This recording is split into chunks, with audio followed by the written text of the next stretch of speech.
Puji Tuhan, kita bersyukur pada Tuhan. Hari ini kembali kita akan belajar hadiah untuk para pemenang. Hadiah pertama yang Tuhan berikan jika mereka menang adalah Tuhan mengaruniakan pakaian putih yang berkilau-kilau. Saya ingin mengajak Bapak Ibu untuk kita belajar beberapa peristiwa yang terjadi di dalam Alkitab yang menunjukkan bahwa perkara ini sungguh-sungguh real dan nyata, sehingga kita terdorong tentunya untuk memenangkan hal-hal yang berusaha mengalahkan kita. Dosa, kedagingan yang telah membuat kita tertidur, lemah. Tetapi dengan kita melihat ada janji yang luar biasa ini mendorong kita, memotivasi kita untuk bangkit dan memenangkan pertandingan iman ini. Dengan kita mengikuti aturan, kita melatih diri kita untuk hidup seturut dengan Tuhan. Kalau kita lihat di dalam pengertian daripada pakaian putih yang bersinar berkilau, ini adalah pakaian seperti yang dimiliki oleh malaikat. Kita melihat bahwa ada harga yang harus dibayar untuk kita bisa mendapatkan pakaian putih ini. Dan pakaian putih yang dijanjikan ini adalah salah satu persyaratan mengikuti pesta perjamuan kawin anak domba. Jadi ini tidak bisa tidak, saudara, kita memang harus memenangkan pertandingan ini.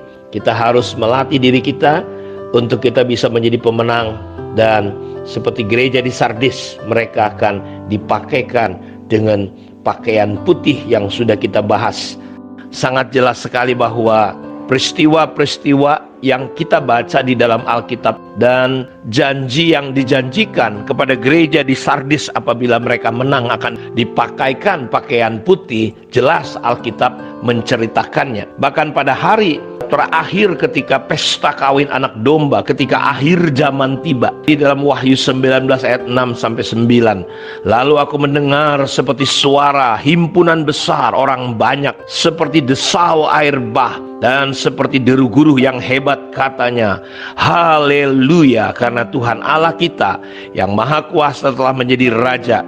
Marilah kita bersukacita dan bersorak-sorai dan memuliakan Dia, karena hari perkawinan anak domba telah tiba dan pengantinnya telah siap sedia, dan kepadanya dikaruniakan supaya mereka memakai kain lenan halus yang berkilau-kilau dan yang putih bersih. Lenan halus itu adalah perbuatan-perbuatan yang benar dari orang-orang kudus.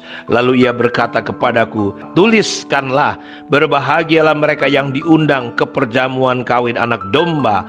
Katanya lagi kepadaku, perkataan ini adalah benar, perkataan-perkataan dari Allah. Jadi ketika gereja sebagai mempelai Kristus, sebagai mempelai wanita, dan orang-orang yang masuk dalam pesta perkawinan anak domba ini dikatakan dikaruniakan supaya mereka memakai kain lenan halus yang berkilau-kilau.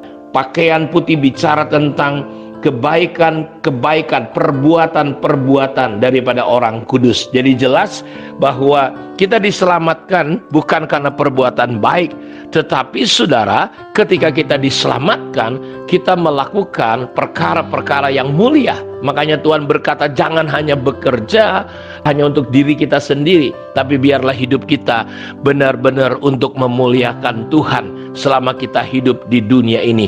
Karena itu ada kaitannya dengan upah, dengan berkat yang kita akan terima. Karena itu saya mau ajak kita Bapak Ibu, jangan anggap sepele dan jangan menyalahpahami tentang kasih karunia dan anugerah Tuhan, bahwa kita orang Kristen tidak diselamatkan karena perbuatan baik. Betul, kita diselamatkan karena Tuhan mengasihi kita, tetapi karena kita sudah diselamatkan, kita harus melakukan perkara-perkara yang baik, sehingga janji Tuhan, pakaian putih yang berkilau-kilau satu hari akan dipakaikan kepada kita. Karena kita tidak selamanya hidup di dunia. Umur kita cuma 70-80 tahun. Setelah itu kita akan pindah kepada kekekalan.